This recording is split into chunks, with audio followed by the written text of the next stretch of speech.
Officially, this is going to be one of our insight-isms.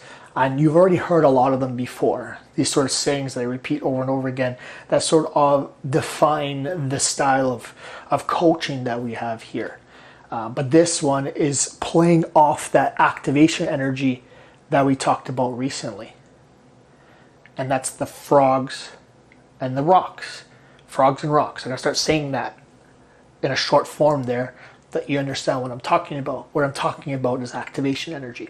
Rocks are rocks that are piled up, that are in the way of the frog jumping over and into the water where it wants to go. So these rocks are actions that you need to take in order to be able to do the action you want. So this frog jumping into the water, that's a habit that you want to cultivate. That's something you want to accomplish. That's something you want to start more often.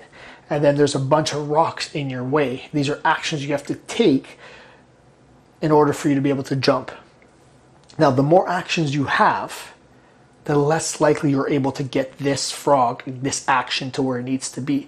So what you need to do is remove the amount of steps that you have to take before this action happens. So remove the rocks, maybe just one or two.